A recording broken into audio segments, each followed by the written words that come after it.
Assalamualaikum warahmatullahi wabarakatuh. Waalaikumsalam warahmatullahi wabarakatuh.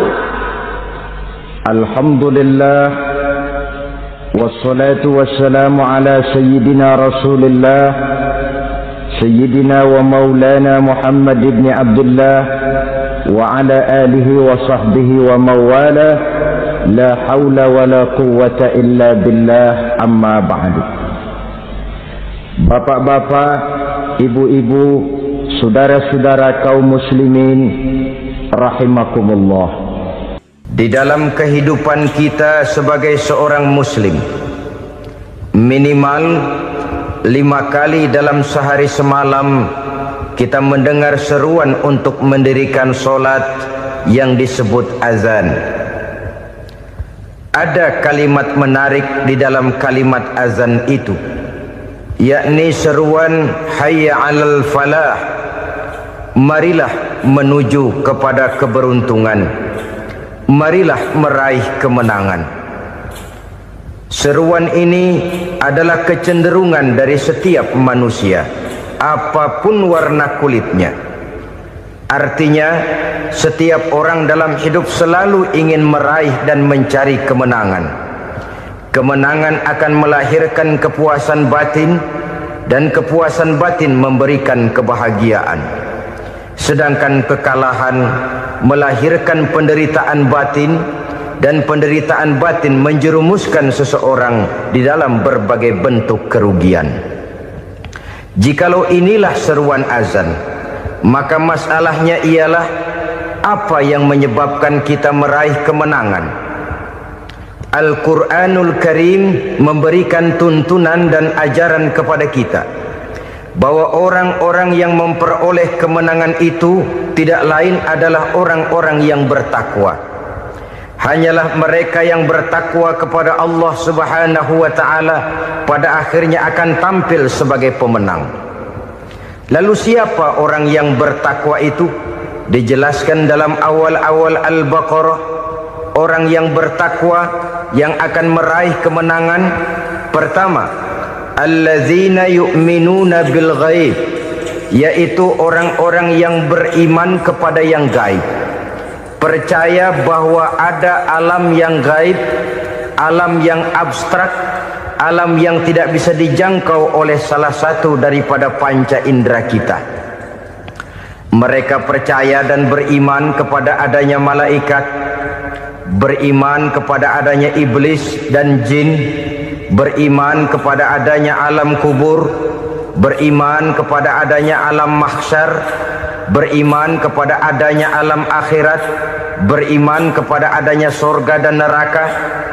Beriman bukan cuma sekedar beriman dalam ucapan bibir saja, tetapi beriman yang nilai iman itu mampu mewarnai gerak dan gaya hidupnya.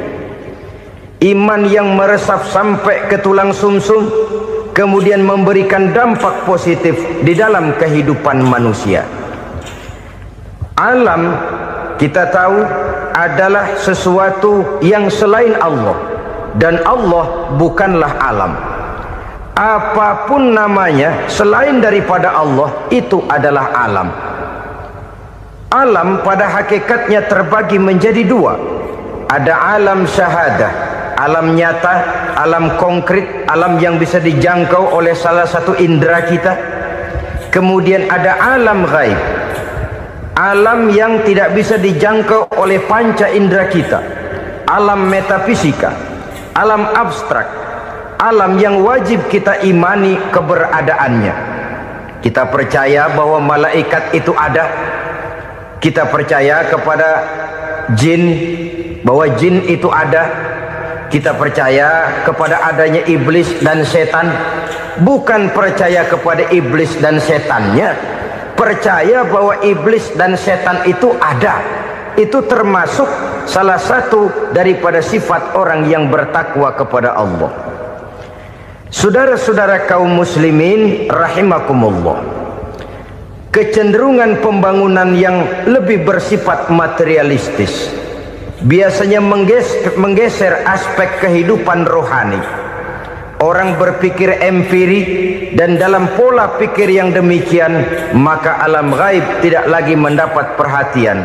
Aspek kehidupan yang bersifat rohaniyah malah mulai ditinggalkan. Akibatnya terjadilah kepincangan di dalam kehidupan kita. Pernah ada satu pengalaman pribadi dalam perjalanan kembali ke tanah air. Dalam pesawat di sebelah kanan saya duduklah seorang Jerman, namanya Heiner Simonsen. Iseng saya ajak kenalan, saya ajak ngobrol, saya tanya dia. Saya bilang, Mas Heiner ini, kalau pesawat yang kita tumpangi ini jatuh ke bawah, kira-kira apa yang bakal terjadi, Mas? Dia bilang, kita semua akan mati. Begitu?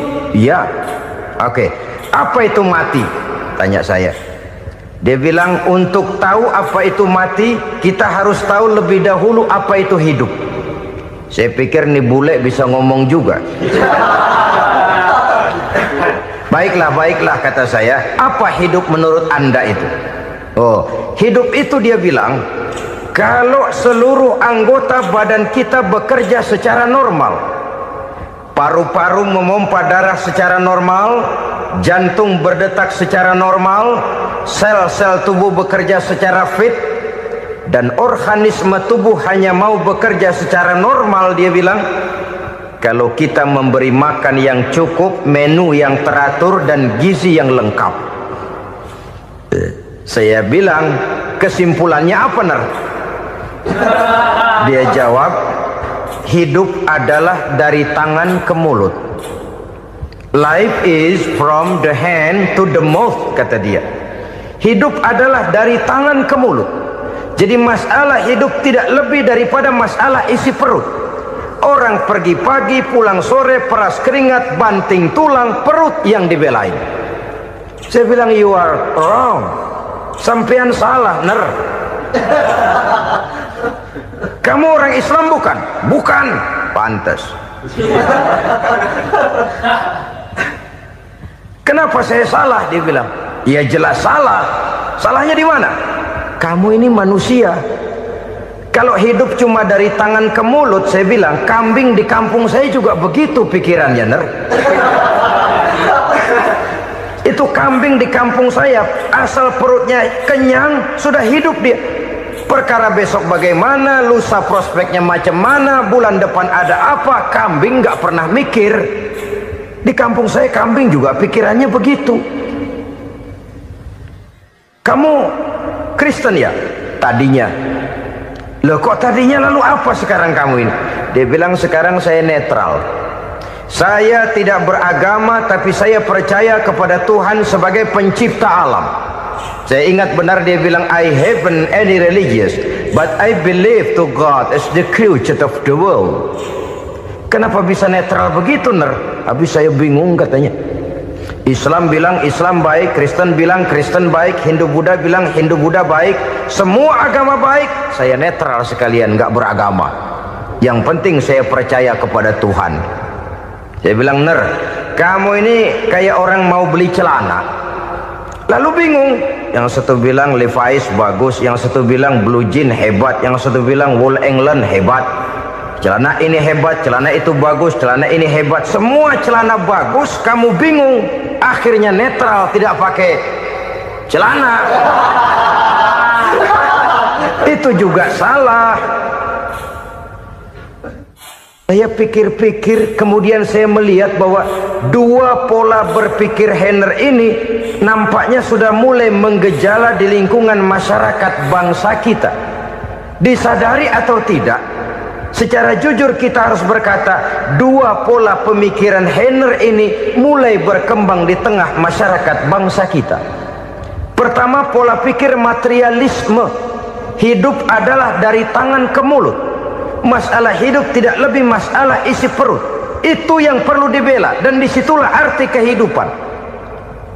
Pergi pagi, pulang sore, peras keringat, banting tulang untuk mempertahankan perut. Kalau sudah kemari cara orang berpikir, maka buat apa percaya kepada yang gaib? Untuk apa sholat, untuk apa puasa, untuk apa zakat, untuk apa menghadiri majelis taklim? Tanpa kepercayaan kepada yang gaib, hidup berjalan menurut alur empiris dan materialis. Kalau sudah ke sana cara orang berpikir, biasanya orang lalu cenderung menghalalkan segala cara. Hanyalah orang yang percaya bahwa akhirat ada, hanyalah orang yang percaya bahwa alam kubur itu ada, hanyalah orang yang percaya bahwa malaikat itu ada, hidupnya akan lebih terarah dan terkendali. Karena kepercayaan kepada yang gaib, yang merupakan fase daripada kehidupan setelah hidup yang sekarang ini, mewarnai gerak pribadi seseorang di dalam dia melakukan kegiatan hidupnya. Pola berpikir materialisme, disadari atau tidak, mulai menggejala di lingkungan masyarakat bangsa kita. Hidup tidak lebih dari urusan tangan ke mulut, mulut ke tangan, tangan ke mulut. Asal perut sudah kenyang, hiduplah sudah. Perkara bagaimana prospek hari yang akan datang, bagaimana akhirat, tidak jadi persoalan. Ini yang oleh Nabi diperingatkan, ad-dunya sijnul mu'min wa jannatul kafir. Dunia adalah penjara bagi orang beriman dan surga bagi orang kafir. Dulu di zaman Belanda hadis ini pernah disalah tafsirkan, disalah artikan, digunakan sebagai senjata untuk mengkebiri dan membuat impoten umat Islam. Sudahlah umat Islam gak usah macam-macam, kata Belanda. Dunia ini kan penjara buat orang Islam, surga buat orang kafir. Di penjara jangan bertingkah.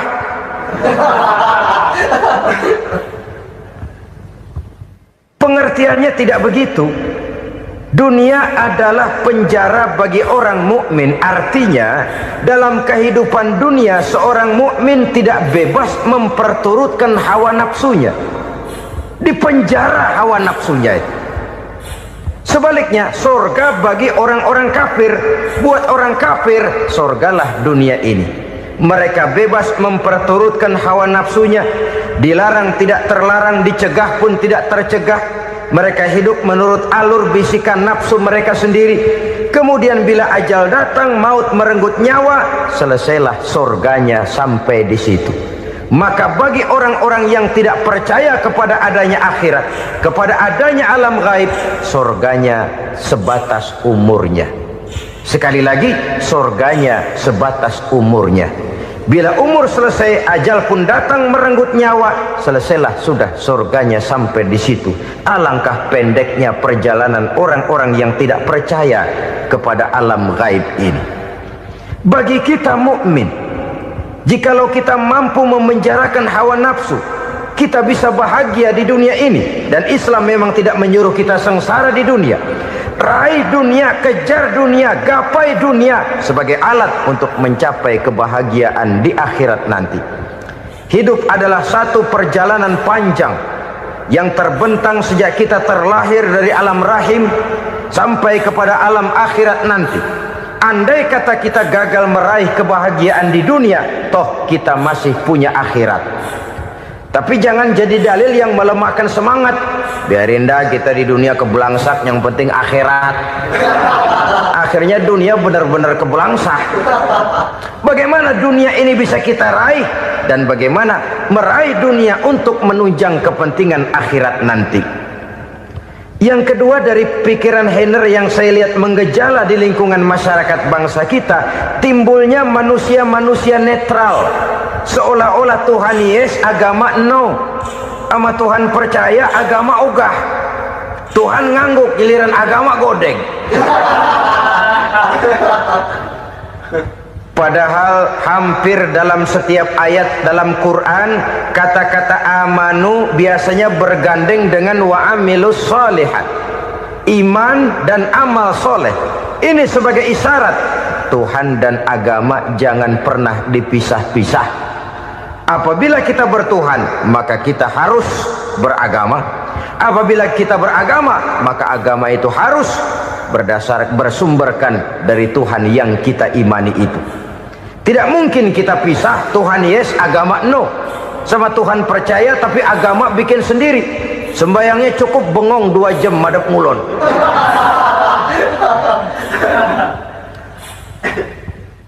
Saudara-saudara kaum muslimin rahimakumullah. Jadi dengan demikian, agama yang kita akui merupakan unsur mutlak di dalam pembangunan sekarang ini, merupakan bagian dari kehidupan yang menuntun kita bahwa di balik alam nyata ini, di balik alam syahadah ini ada alam gaib. Dan mudabbir, murabbi, yang mengatur, yang menguasai, yang memelihara baik dia alam nyata, baik dia alam gaib, tidak lain adalah Allah Subhanahu wa ta'ala. Di sana ada satu super power, satu maha kekuatan yang kita perlu bersandar kepadanya. Sebagai makhluk nyata yang hidup di alam nyata, berbuatlah secara nyata sebagaimana harusnya kita berbuat. Karena Islam jelas bukan agamanya orang pemalas. Islam jelas bukan agamanya orang yang mengajarkan setelah selesai sholat boleh duduk, nggelenggem ayam-ayam, ndelohom, menghitung bintang di langit sambil menunggu keajaiban. Tidak. Islam adalah agama yang mengajarkan apabila sholat sudah selesai kamu kerjakan, bertebaranlah di permukaan bumi, cari karunia Tuhanmu. Jangan hidup berpangku tangan menunggu keajaiban, karena hidup bukan undian. Jangan berharap untung besar tanpa mau peras keringat. Tapi di sebalik itu toh kita juga harus yakin bahwa di sisi usaha nyata yang kita lakukan ada satu super power, satu maha kekuatan gaib yang menentukan berhasil dan tidaknya usaha kita. Kepercayaan kepada hal semacam inilah yang mendorong kita untuk mempunyai sandaran vertikal, agar jikalau usaha ini berhasil, kita tidak lupa diri dan lupa daratan. Jikalau usaha ini gagal, kita tidak putus asa dan buruk sangka, tidak cupik pandangan dan sempit hati, tapi mampu melihat persoalan dengan kacamata putih sambil husnuzon kepada Allah Subhanahu wa ta'ala. Kita percaya malaikat itu ada yang namanya raqib dan atid, mengawasi gerak hidup kita sampai kepada gerak hati kita. Ini memberikan sugesti agar kita berhati-hati, tidak sejengkal tanah pun kita bisa berlindung dari pengawasan raqib dan atid. Ada munkar nakir yang akan menyoal kita di alam kubur. Ada malaikat Malik, penjaga neraka. Ada malaikat Ridwan yang menjaga surga. Kita percaya kepada adanya jin, kita percaya kepada adanya setan, iblis. Percaya kepada adanya, bukan mempercayai si setan, si iblis lalu menjadikannya sebagai teman. Tidak. Percaya bahwa mereka itu ada dan merupakan makhluk Allah yang gaib, yang diciptakan Allah Azza wa Jalla. Kepercayaan kepada alam gaib memberikan motivasi terhadap gerak lahir manusia, sehingga dengan motivasi kepercayaan kepada yang gaib, gerak lahir jadi lebih terarah, jadi lebih terpelihara. Pernah seseorang bertanya, "Pak, apakah adanya akhirat bisa dibuktikan secara ilmiah?" Saya bilang tidak bisa, tidak bisa. Kenapa? Karena yang berangkat nggak pernah pulang kembali lagi. Kalau dia pulang kemari bisa kita tanya bagaimana enak di sono. Cuma secara moral saya katakan, lebih beruntung orang yang percaya kepada akhirat daripada yang tidak. Sekarang saudara percaya akhirat ada, lalu saudara baik-baik di dunia, sholat, puasa, zakat, menolong orang lain, menebarkan kebajikan.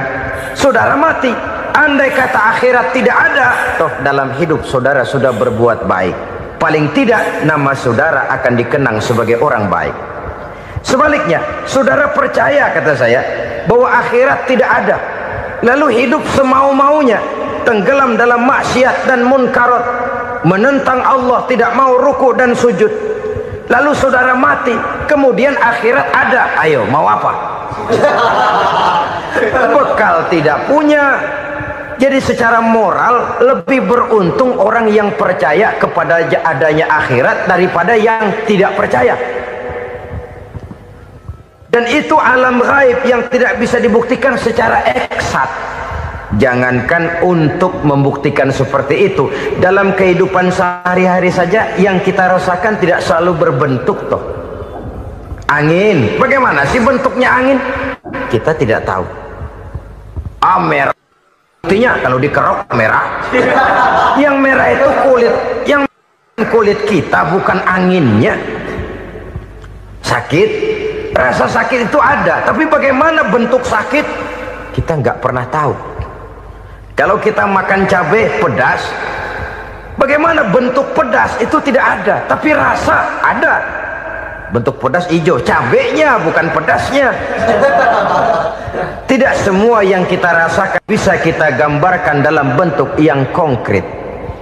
Oleh karena itu, sekali lagi bahwa kepercayaan kepada alam yang gaib mampu memberikan satu sugesti yang menata kehidupan seseorang lebih lurus, lebih terarah, dan lebih terkendali.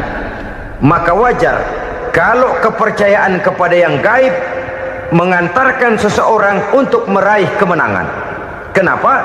Dia percaya kepada yang gaib, bahwa akhirat ada, bahwa alam kubur ada, bahwa pertanggungan jawab itu ada. Maka dia lalu tidak hidup saenae udele dewe, itu loh. Tidak hidup menurut seleranya sendiri, terarah, teratur. Ini cirinya yang pertama. Orang bertakwa yang akan meraih kemenangan, mereka beriman, mereka percaya kepada yang gaib. Bahkan hal-hal konkret saja selalu berangkat dari yang gaib. Saudara-saudara, para remaja, para pemuda sekarang ini tidak pernah tahu toh siapa yang akan jadi teman hidup saudara. Kita bisa saja ngerancang, mentargetkan, tapi toh akhirnya yang namanya jodoh bukan kekuasaan kita. Rezeki di luar kemampuan kita. Begitu juga ajal, maut, jodoh, ajal adalah contoh-contoh konkret bahwa pada akhirnya yang gaiblah yang menentukan. Bertahun-tahun ngelancong, emang jodoh seret nggak jadi.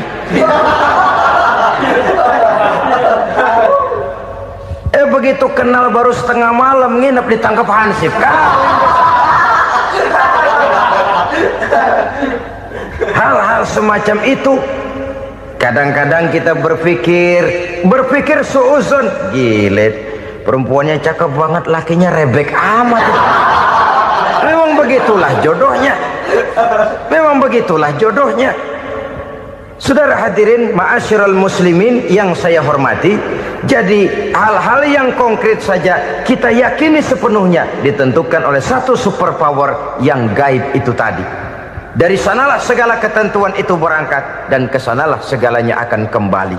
Maka kepercayaan kepada yang gaib meluruskan gerak hidup seseorang dan itu akan mengantarkan dia kepada meraih kemenangan. Satu. Yang kedua, wa yuqimuna shalah. Orang bertakwa yang akan meraih kemenangan itu adalah orang-orang yang mendirikan sholat. Kenapa sholat mengantarkan orang untuk meraih kemenangan? Yang jelas, inna sholata tanha anil fahsya'i wal munkar. Sholat mampu mencegah manusia dari perbuatan keji dan munkar. Banyak filsafat hidup yang terkandung di dalam sholat ini. Sejak kita wudhu sampai kita menghadap ke arah kiblat, sampai kita melakukan gerak-gerak sholat, bacaan-bacaan yang ada di dalam sholat, lalu sampai kepada mengucapkan salam. Banyak filsafat hidup yang terkandung di dalam sholat. Umpamanya saja, setelah takbiratul ihram mulai kita dengan sholat dalam posisi berdiri, diajarkan dalam kitab-kitab fikih agar kita melihat ke arah tempat sujud. Ini kan filsafat kehidupan. Kalau kamu sholat dalam posisi berdiri, lihat tempat sujud. Jangan sholat mata jelalatan, sebab nanti bisa mengurangi kekhusyuan. Jadi wajar kalau yang dikatakan bahwa yang paling afdol adalah shaf yang di depan. Kenapa? Secara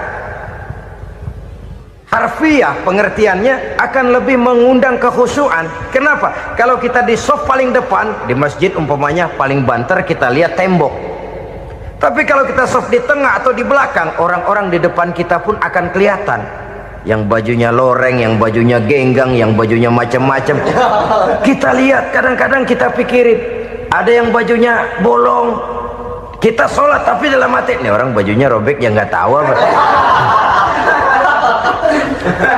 Ada saja hal-hal yang mengusik kekhusyuan kita. Oleh sebab itu diajarkan dalam posisi berdiri, lihat, arahkan pandangan matamu kepada tempat sujud. Ini kan filsafat kehidupan. Maksudnya apa? Kalau lagi diri, lihat dong tempat sujud. Kalau udah di atas, ingat dong sama yang bawah. Kalau sudah tinggi, ingat dong dari mana kamu berangkat. Kalau sudah berkuasa, bantu dong yang lemah. Kalau sudah kaya, santuni dong yang miskin. Kalau sudah alim, bimbing dong yang awam. Ini filsafat kehidupan. Dalam posisi berdiri, kau lihat tempat sujud. Ini akan melahirkan kepekaan sosial, di mana seseorang mau tahu kepada orang lainnya. Bagaimanapun kaya kita, tinggi pangkat dan jabatan kita, jikalau hidup hanya untuk kepentingan perut sendiri saja, rasanya belum membawa manfaat di dalam kehidupan kita. Tapi efek yang tertinggi sesungguhnya, solat mencegah manusia dari perbuatan keji dan munkar.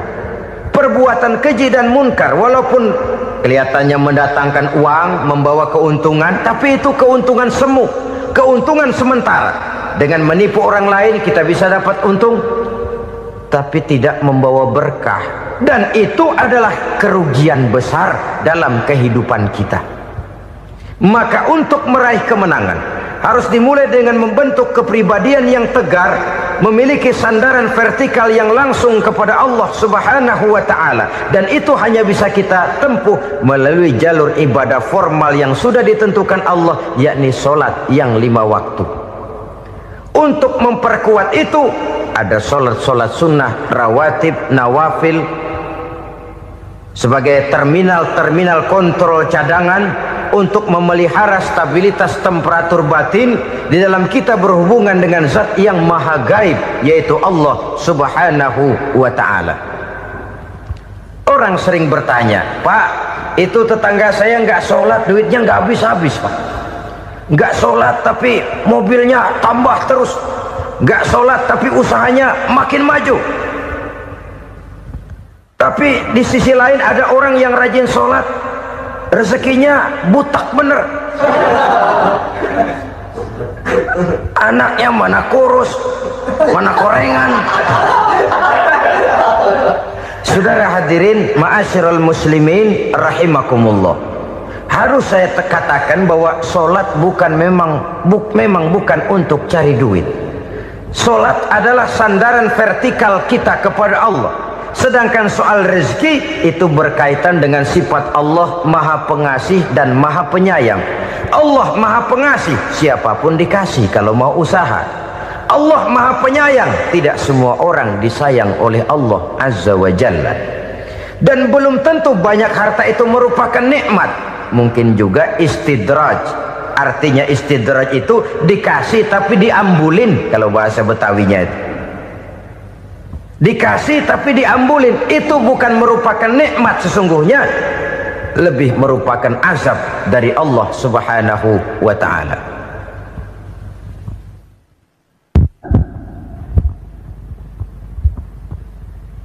Agama mempunyai sistem solat, dan kita umat Islam telah dituntun oleh Allah Subhanahu wa ta'ala yang wajibnya 5 kali dalam sehari semalam mendirikan solat. Dan itu tentu berada dalam jangkauan kemampuan manusia. Pada awalnya barangkali kita memang merasa solat itu satu kewajiban, tapi semakin kita hayati makna, manfaat dan filsafat yang terkandung di dalam ajaran solat, semakin sampai kita kepada keyakinan bahwa solat adalah keperluan kita. Sehingga pada waktu tertentu dinilai puncaknya, kita tidak lagi akan berkata saya wajib solat, tapi kita akan berkata saya perlu solat. Kalau kita sudah merasakan itu adalah keperluan kita, nah di sanalah kita baru akan merasakan ruginya kalau hal itu tidak kita laksanakan. Sepanjang kita masih berkata saya wajib sholat, kita akan lebih merasakan dia sebagai beban ketimbang sebagai keperluan. Yang jelas Allah tidak memerlukan ibadah yang kita laksanakan ini. Dengan kata lain, andai kata satu dunia penuh ini orang tidak ada yang sholat satu pun, Allah tidak akan turun dari jabatan Tuhan. Jangan lalu berpikir kalau kita ngambek se-RW kagak sembahyang Tuhan tekor kali ini ya. Tentu tidak. Itu perlunya kita, bukan perlunya Allah. Dan pada induknya kita akan berkata saya perlu agama. Kalau secara induk kita sudah memerlukan agama, maka konsep-konsep yang ada di dalam ajaran agama itu pun adalah juga merupakan keperluan kita. Baik dia bernama sholat, baik dia bernama puasa, baik dia bernama zakat, baik dia bernama haji, seluruhnya adalah keperluan kita. Dan sesuatu yang kita perlukan apabila tidak kita laksanakan akan melahirkan kerugian di dalam kehidupan. Jangan heran kalau kita membaca riwayat perjalanan hidup para salafus soleh, orang-orang soleh. Ada yang tahajud sampai 100 rakaat, ada yang sholat malam kakinya sampai bengkak. Kita sekalinya bengkak biri-biri. Ada yang sholat membaca surah dalam Al-Quran sampai khotam Quran. Kok mau?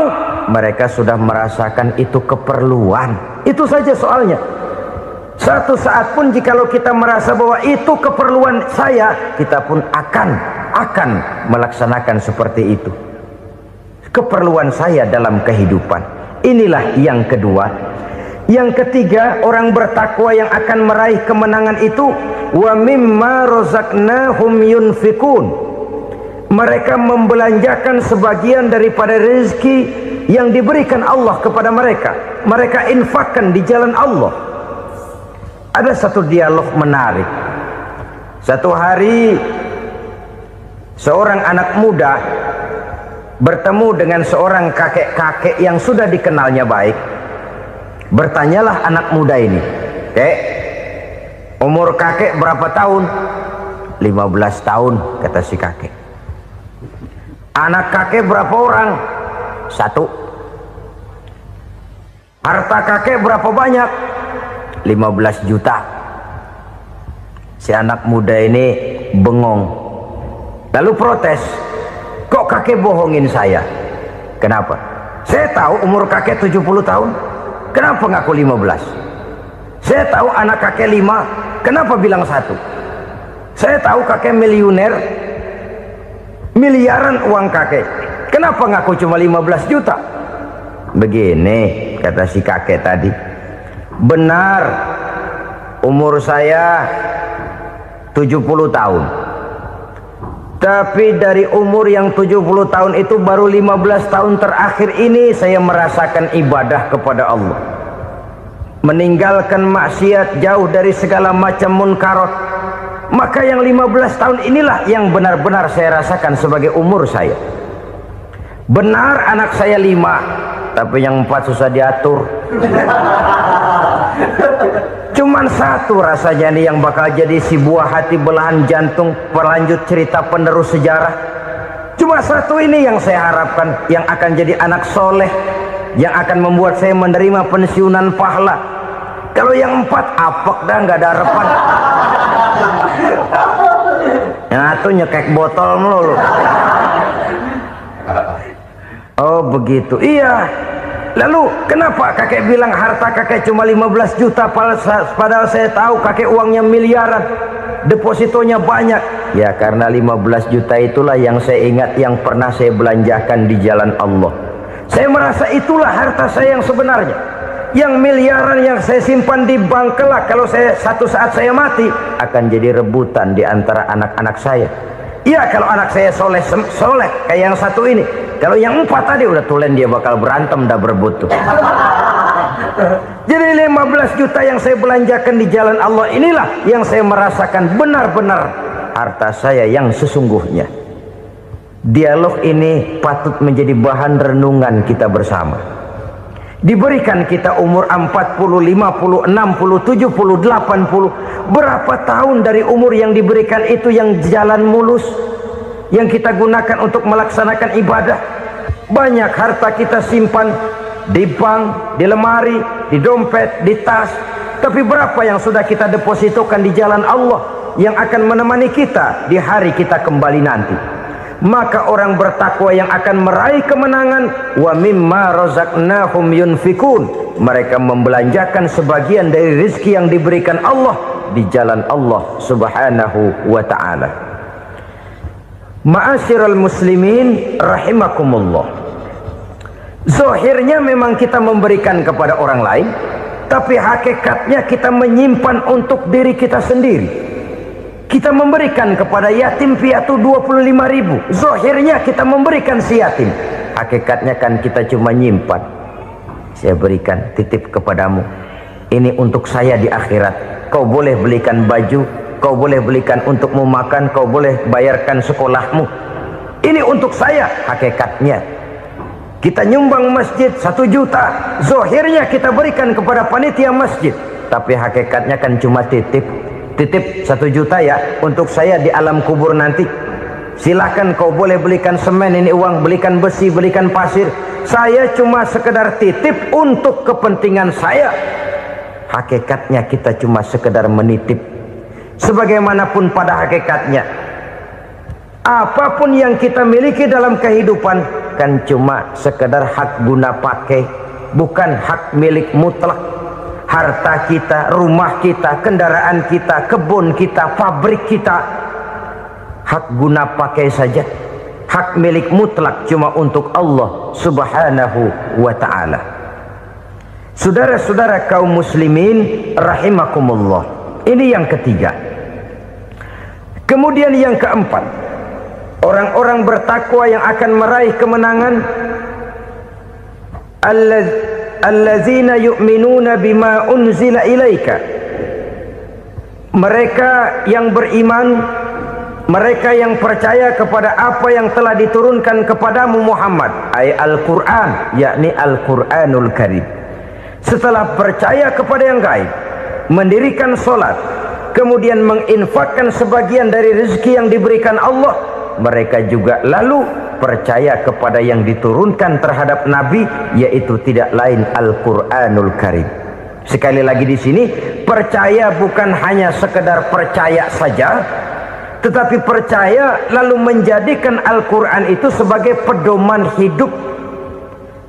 Sebab memang Al-Quran itu adalah GBHM, garis-garis besar haluan muslim. Apa yang harus kita lakukan, apa yang harus tidak kita lakukan, bagaimana mestinya kita bertingkah laku dan berbuat, seluruhnya tercantum di dalam Al-Quranul Karim.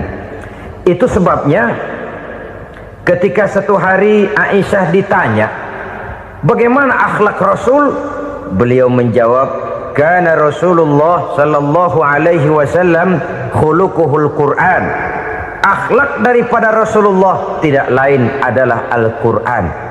Jawaban simpel ini memberikan gambaran bahwa keseluruhan daripada konsepsi Quran sudah diterjemahkan dalam kehidupan Rasulullah sallallahu alaihi wasallam. Karena kita tahu akhlak adalah keseluruhan dari gerak hidup manusia. Sejak ia berpribadi, berumah tangga, bertetangga, bermasyarakat, sampai kepada berbangsa dan bernegara, Al-Quran tetap memberikan sentuhan nilainya. Oleh karenanya, orang-orang yang bertakwa adalah orang-orang yang menjadikan Al-Quran sebagai pedoman dalam kehidupannya. Dan kita yakini Al-Quran diturunkan kepada Nabi Muhammad bukan merupakan produk Nabi Muhammad. Isi dan redaksinya langsung dari Allah Subhanahu wa ta'ala.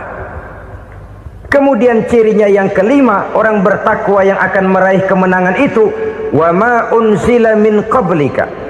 Tidak hanya sekedar percaya kepada yang diturunkan terhadap Nabi Muhammad, yaitu Al-Quran, mereka juga percaya kepada apa yang pernah diturunkan kepada para nabi, kepada para rasul sebelum Nabi Muhammad. percaya kepada adanya suhuf, percaya kepada adanya Taurat, percaya kepada adanya Injil, percaya bahwa Allah dahulunya sudah menurunkan Taurat kepada Musa, percaya bahwa Allah sudah menurunkan Injil kepada Isa, percaya Injil ada, Taurat ada, diturunkan Allah untuk Isa dan Musa, tetapi tidak wajib mengamalkannya karena kita sudah diberikan Al-Quranul Karim. Ini yang perlu saya garis bawahi. Kita percaya Allah telah menurunkan Injil dahulu kepada Isa. Kita percaya bahwa Allah telah menurunkan Taurat dahulunya kepada Nabi Musa. Kadang-kadang ini dijadikan dalih, dikacaukan pengertiannya. Quran saja mengajarkan bahwa orang yang bertakwa harus percaya kepada Injil, maka pakailah Injil. Apalagi kalau ayat sebelumnya ditilap, dihapus, dihilangkan, Injilnya yang ditekankan, maka akan terjadilah penekanan yang salah arah. Karena salah arah akhirnya bisa merusak dan menghancurkan akidah. Ketika Rasul suatu saat pernah ditanya orang, "Ya Rasul, bagaimana sikap kita sebagai muslim terhadap Injil yang ada sekarang?" Beliau menjawab, "La tukadzibuhu jami'an wa la tusaddiquhu jami'an." Jangan didustakan seluruhnya, jangan juga dibenarkan semuanya. Artinya, ini sudah merupakan gambaran dari Rasul bahwa dalam Injil yang ada sekarang masih ada ajaran-ajaran tauhid yang dibawa oleh Nabi Isa dan diajarkan kepada umatnya. Tapi juga dalam Injil yang sekarang ini sudah terkena intervensi dan investasi manusiawi. Karena itu Rasul menyimpulkan, la tukadzibuhu jami'an wa la tusaddiquhu jami'an. Jangan didustakan semua, jangan dibenarkan seluruhnya. Kita memang percaya Allah telah menurunkan Injil kepada Nabi Isa dulu, tapi kita tidak wajib mengamalkan Injil. Kita percaya Allah telah menurunkan Taurat kepada Nabi Musa, tapi kita tidak wajib mengamalkan kitab ajaran Taurat. Yang wajib kita percayai dan kita amalkan hanyalah Al-Quranul Karim. Kenapa? Oleh karena baik yang ada di dalam Taurat, baik yang ada di dalam Injil, tentu tercakup di dalam Al-Quran sebagai kitab terakhir yang diturunkan oleh Allah Subhanahu wa Ta'ala. Dan itu wajar. Kalau seorang pejabat mau mengeluarkan satu keputusan baru, tentu dia harus meninjau keputusan-keputusan lama. Andai kata dianggap tidak berlaku, dianggap tidak relevan lagi, maka keputusan-keputusan lama itu tentu sudah dianggap tidak berlaku. Sebagian daripada aturan-aturan dalam keputusan lama yang masih dianggap relevan tercantum dalam keputusan baru yang wajib diamalkan. Begitulah hubungannya antara Al-Quran, Taurat, Zabur, dan Injil. 4 kitab samawi yang diturunkan Allah masing-masing kepada Zabur untuk Nabi Daud, Taurat untuk Nabi Musa, dan Injil untuk Nabi Isa alaihi wassalatu wassalam. Ketiga-tiga kitab itu kita percayai adanya. Kita yakini Allah telah menurunkan Zabur, Taurat, dan Injil, tapi kita tidak wajib mengamalkannya. Yang wajib kita mengamalkannya sekarang ini tidak lain hanyalah Al-Quranul Karim saja, karena ia mencakup apa yang ada di dalam Zabur, apa yang ada di dalam Taurat, dan apa yang ada di dalam Injil. Keotentikannya bisa dipertanggungjawabkan. Ya, tapi kan Nabi Muhammad sudah mati 14 abad yang lalu, dan di zaman beliau Al-Quran kan belum dikodifikasikan, belum ditulis. Bagaimana keotentikannya bisa dipertanggungjawabkan? Mudah saja. Allah berjanji, "Inna nahnu nazzalna dzikra wa inna lahu lahafizun." Kami yang menurunkan Al-Quran dan kami yang akan menjaga dan memeliharanya. Allah turunkan Quran, Allah menjaganya. Bagaimana cara Allah menjaga Al-Quran itu? Banyaknya orang-orang yang hafaz Al-Quran. Hafaz Al-Quran. 30 juz, 114 surah, 6.666 ayat. Sehingga jangankan satu kata, jangankan satu ayat, satu kalimat saja berubah sudah akan timbul reaksi dan mudah dimengerti. Kenapa? Banyak orang-orang yang hafaz Al-Quran. Sedangkan pada setiap akhir tahun biasanya malaikat Jibril selalu mengadakan checking terhadap ayat-ayat yang diturunkan pada waktu itu. Di zaman Nabi sendiri sudah ada usaha kodifikasi. Dan yang lebih luar biasa lagi, sampai hari ini tidak seorang pun mampu membuat satu ayat saja semacam Al-Quran. Ke bahasa manapun dia diterjemahkan, naskah aslinya tetap ikut, rujukan dasarnya tetap ada. Berdasarkan itu maka tidak mungkin terjadi penyelewengan terhadap atau pemalsuan terhadap ayat-ayat Al-Quranul Karim. Kesuciannya, keotentikannya, kemurniannya bisa dipertanggungjawabkan. Ma'asyiral muslimin rahimakumullah. Oleh karenanya konsepsi dasar daripada ajaran Islam ini memang tidak lain adalah Al-Quran dan Sunnah. Isi daripada agama Islam yang merupakan iman, Islam dan ihsan, konsepsi dasarnya tidak lain adalah Al-Quran dan Sunnah Rasulullah Sallallahu Alaihi Wasallam.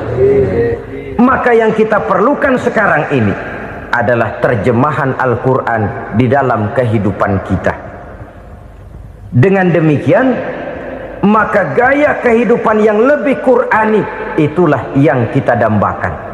Kita perlu memang terjemahan Quran dalam bahasa Inggris, dalam bahasa Belanda, dalam bahasa Jepang, tapi yang lebih kita perlukan adalah terjemahan Quran di dalam kehidupan kita. Konsekuen, tidak memanipulasi, ringan sama kita jinjing, berat sama kita pikul. Jangan kalau lempengan ayat Quran tuh kira-kira enak diamalin, keras teriakan kita. Giliran kira-kira ayat Quran itu mukul kepala kita sendiri, diam kita. Itu ciri yang pernah disindir Allah dalam awal-awal Baqarah juga. Ciri beragamanya orang yang munafik. Kullama adha'a lahum masyawfih, kata Allah. Wa iza azlama alaihim qamu. Apabila terang mereka jalan, apabila gelap mereka berhenti. Artinya kalau kira-kira di Islam nguntungin, rame-rame pada teriak Islam. Tapi ketika diminta untuk berjuang, ketika dituntut untuk berkorban, rame-rame mengundurkan diri. Nasib agama tidak ubahnya seperti daun pisang yang dikait orang di tepi jalan lantaran tak berpayung di ketika hari hujan. Manakala hujan usailah sudah, daun itu pun dicampakkan di tepi jalan, diinjak pula orang nan lalu. Artinya orang menjadikan agama cuma sebagai lipstick, decoration only, tidak konsekuen. Hanya pada saat-saat kelihatannya Islam membawa keuntungan, rame-rame orang teriak-teriak tentang Islam. Tapi jikalau diminta berjuang, jikalau dituntut untuk berkorban, biasanya rame-rame juga mengundurkan diri. Jangan heran kalau mayoritas hitungan kita, tapi minoritas peranan kita. Kuantitas kita dalam jumlah, tapi dalam kualitas kita lebih sering jadi penonton daripada jadi pemain. Padahal itu sangat tidak boleh terjadi. Umat Islam di Indonesia harus bangkit. Umat Islam di Indonesia harus sadar akan keberadaannya. Tidak boleh hanya jadi penonton berpangku tangan. Karena memang agama kita juga mengajarkan untuk konsekuen di dalam menjabarkan ajaran-ajaran daripada agama kita. Kita sering jatuh menjadi umat yang lemah oleh karena kita ini tidak pandai menggalang kebersamaan yang diakibatkan tidak konsekuennya kita. Diistilahkan bahwa umat Islam di dalam menggalang kebersamaannya itu harus seperti orang main sepak bola. Saudara-saudara kan tahu orang main sepak bola itu. Orang main sepak bola, kalau pertandingan belum dimulai sih silakan saja kumpul di luar lapangan, atur strategi yang baik. Tapi kalau pertandingan sudah dimulai, turun ke lapangan hijau, jangan kumpul terus. Ada sepak bola gotong royong. mundur rame-rame, depan ke depan kumpul melulu mainnya. Kalah. Orang main sepak bola itu ya harus ada penyerang tengah, harus ada penjaga gawang, harus ada strikernya, harus ada kiri luarnya, kanan dalamnya yang jadi backnya. Posisi boleh bermacam-macam, tapi yang penting saling ngoper untuk menggolkan gawang lawan. Begitulah umat Islam ini. Boleh ada yang jadi pejabat, boleh ada yang jadi pengusaha, boleh ada yang jadi petani, silakan ada yang jadi seniman, ada yang jadi penyair, ada yang jadi artis sekalipun. Tapi kalau sudah berhasil menguasai bola, jangan lupa operannya. Operan itu yang langka. Kita ini muslim kadang-kadang kalau sudah memegang menguasai bola, kalau belum mau mampus, belum mau ngoper. Nanti kalau sudah nggak punya bola, baru mau ngoper. Kalau sudah dengar-dengar mau dekat pensiun, baru mau jihad, baru mau berjuang, baru mau ngurus pesantren. Tanda tangan sudah tidak laku, memo sudah tidak dihargai, baru mau berjuang. Kemarin kemana mas? Kita tidak pandai memanfaatkan posisi. Dengan kata lain, kalau kembali kepada persoalan kita, konsekuensi kita terhadap agama yang kita anut ini belum ideal. Kita masih lebih sering berislam ini pada saat-saat yang menurut perhitungan kita membawa keuntungan. Tapi kalau diminta berjuang, dituntut berkorban, yang itu pun hakikatnya adalah untuk kepentingan kita juga. Allah tidak pernah menuntut kita untuk jihad bagi kepentingan Allah, itu tidak. Berjuang menegakkan agama Allah, apakah untuk kepentingan Allah? Tidak. Untuk kepentingan kita. Sebab nilai-nilai jihad itu pada akhirnya akan membawa kita kepada suatu kebahagiaan. Setidaknya kalau tidak di dunia, tentu di akhirat sebagai syahid. Oleh karena itu, pada bagian akhir ini saya ingin mengajak, marilah kita konsekuen. Sekali kita berkitabkan Al-Quranul Karim, mari dia kita jadikan pedoman. Jangan cuma kita jadikan sebagai penghias dinding, pelengkap rumah, bahwa di rumah kita ada Al-Quran, tapi yang baca kecoa. Habis pada bolong tuh Quran. Yang penting kan punya Quran. Ditaruh di pintu rumah. Biar apa? Biar kuntilanak kagak masuk katanya. Ya apa itu nasib Quran, cuma kerjanya jaga pintu, ngusir kuntilanak, ngusir memedi. Bagaimana kita hidup menurut tuntunan Al-Quran? Kadang-kadang tidak pernah menjadi masalah bagi kita. Maka bagaimanakah Al-Quran akan mungkin membawa keberkahan dalam hidup kalau ajarannya kita injak-injak dalam keseharian kita? Mewujudkan gaya hidup yang lebih Qurani, itulah yang akan kita rintis di dalam kehidupan kita. Bertahap, step by step, menurut kemampuan yang ada pada kita. Jika jalan ini tidak bisa kita selesaikan, percayalah akan ada generasi penerus yang akan melanjutkan usaha dan cita-cita mulia itu. Jadi percaya kepada Taurat, percaya kepada Injil, sekadar percaya Allah dahulunya sudah menurunkan itu, tapi kita tidak wajib mengamalkannya. Kenapa? Generasi Injil masa berlakunya sudah kedaluarsa. Taurat masa berlakunya sudah kedaluarsa. Injil pernah berlaku untuk orang Nasrani di zaman Nabi Isa. Taurat pernah berlaku untuk orang Yahudi di zaman Nabi Musa. Setelah generasinya berlalu, datang Rasul penutup yang membawa Al-Quranul Karim.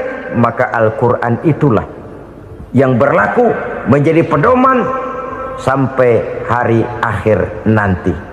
Jangan jauh dari Al-Quran, karena apabila ini kita lakukan, maka kita akan kembali kepada satu gaya hidup yang jauh dari tuntunan agama, dan itu artinya kita akan semakin jauh untuk meraih kemenangan.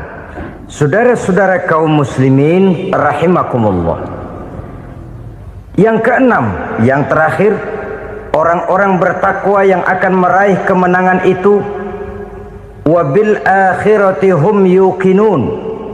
Mereka percaya, mereka yakin seyakin-yakinnya akan adanya hari akhir, di mana seseorang akan mempertanggungjawabkan seluruh perbuatannya di dalam hidup ini. Dan tidak ada satu perbuatan yang bagaimana kecilnya sekalipun yang tersembunyi dalam pandangan manusia yang tidak akan dibukakan persoalannya di mahkamah Qadi Rabbul Jalil di akhirat nanti. Itulah sebabnya maka percaya kepada akhirat disebut secara khusus. Padahal di awal tadi sudah dijelaskan yu'minuna bil ghaib, percaya kepada alam gaib, dan alam gaib ini termasuk akhirat. Kenapa pada bagian akhir disebut lagi akhirat? Karena ternyata bahwa kepercayaan kepada adanya akhirat merupakan induk dari kepercayaan terhadap adanya malaikat, setan, jin dan lain sebagainya, dan akan lebih memberikan sugesti dalam kehidupan manusia untuk meluruskan gerak hidupnya. Jikalau satu saat tergerak hati akan berbuat kejahatan, ingin mencuri, sadarlah, awas ada akhirat. Sebab kalau kita cuma teriak awas ada polisi, itu cuma tertunda sementara, begitu polisi meleng embat. Kalau kita ingin berbuat jahat cuma berteriak awas ada hansip, cuma sementara ketika hansip itu ada.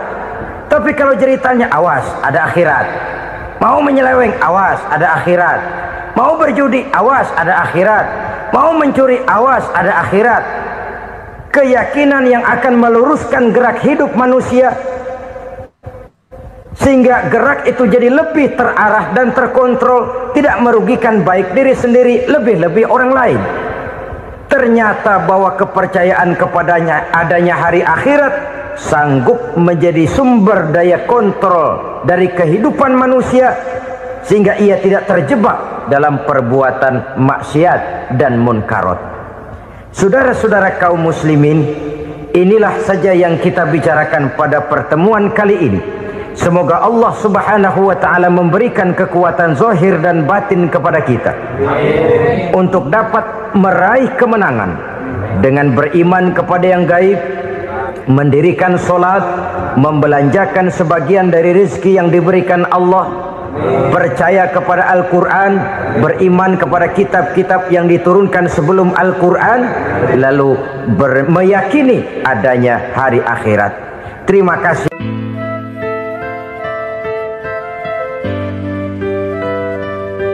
Bapak, ibu-ibu, saudara-saudara kaum muslimin rahimakumullah, kita menyaksikan peristiwa-peristiwa yang memilukan dan memalukan. PHK terjadi di mana-mana, pengangguran meningkat, harga-harga membumbung tinggi, daya beli rakyat semakin lemah.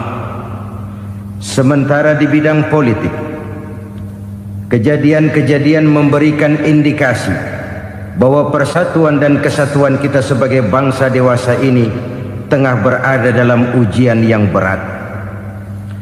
Pada jumpa kita kali ini, tanpa bermaksud untuk mencari kambing hitam dari bencana yang kita hadapi, saya ingin menyampaikan sebuah hadis yang diriwayatkan oleh Imam At-Tabarani dari Ibnu Abbas bahwa Rasulullah sallallahu alaihi wasallam bersabda, khamsun bi khamsin, ada 5 perkara yang dapat menimbulkan 5 macam bencana.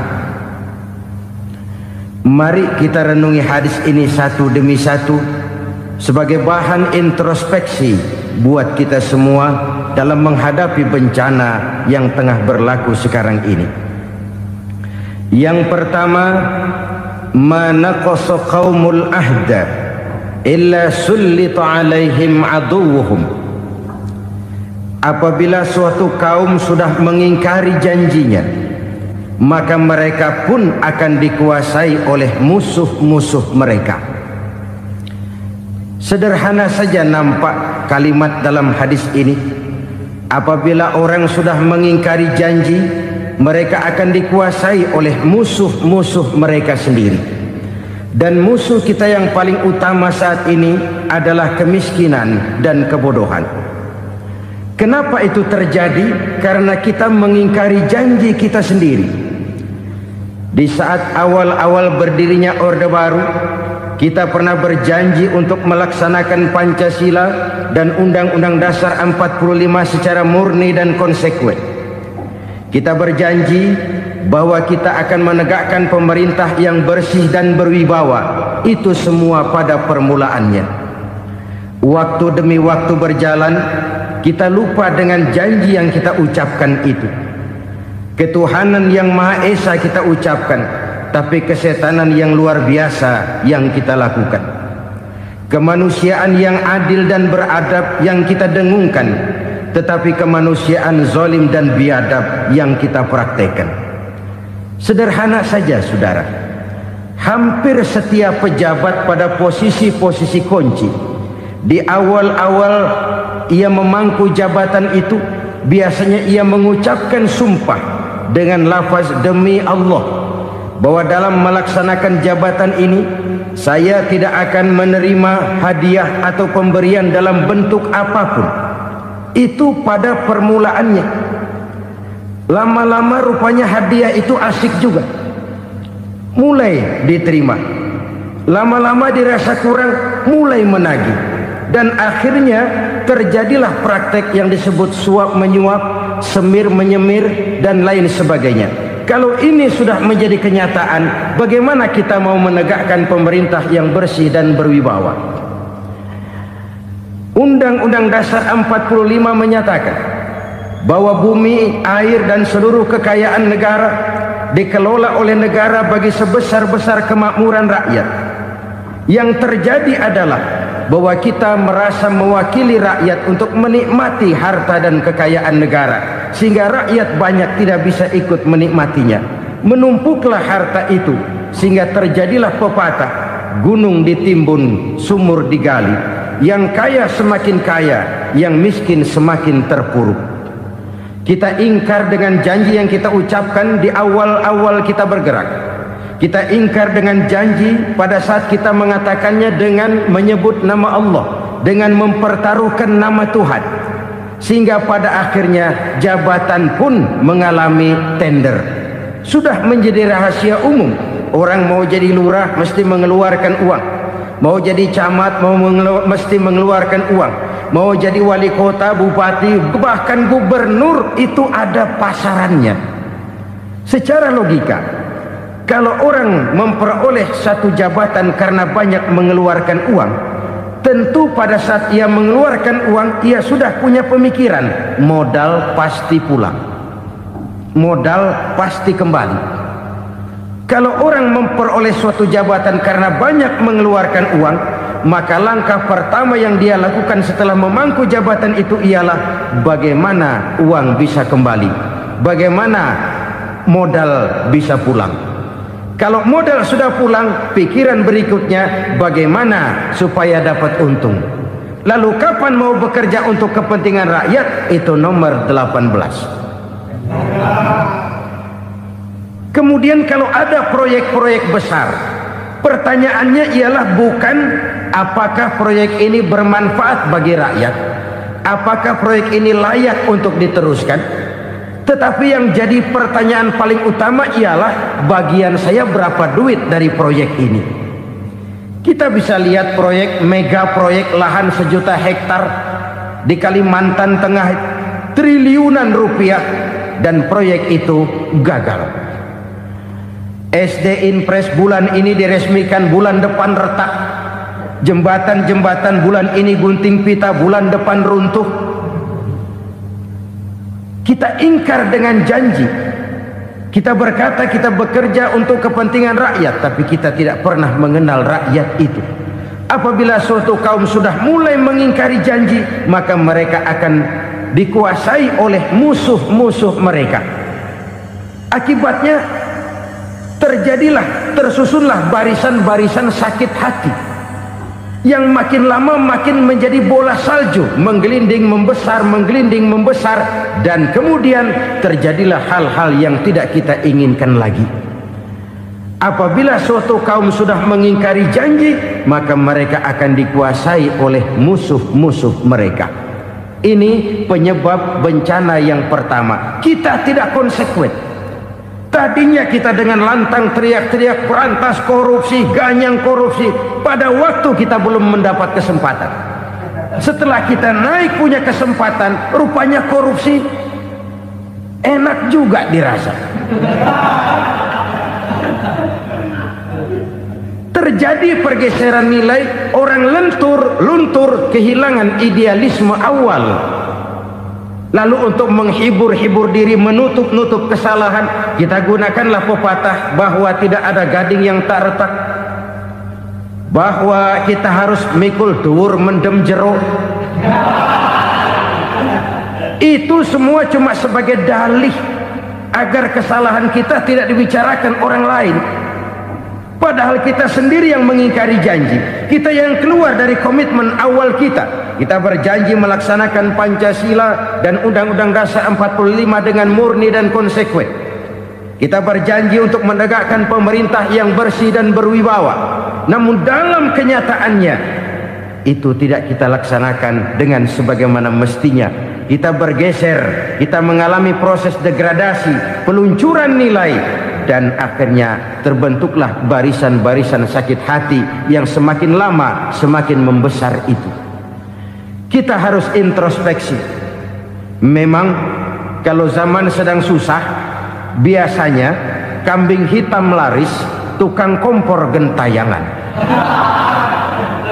Itu dari dulu selalu mencari kambing hitam. Karena itu kita tidak bicara orang, kita tidak bicara siapa yang salah, kita bicara sistem, dan sistem itu bisa mengena siapa saja. Kalau orang sudah mulai mengingkari janji, bergeser dari komitmen awal, itu sudah mulai ia mengalami proses peluncuran, proses degradasi. Ini penyebab yang pertama. Kita tidak lagi konsekuen bahwa bumi, air, sumber daya alam adalah milik negara, dikuasai oleh negara, digunakan bagi sebesar-besar kemakmuran rakyat. Ternyata rakyat yang makmur itu tidak merupakan gambaran yang menyeluruh dari rakyat kita.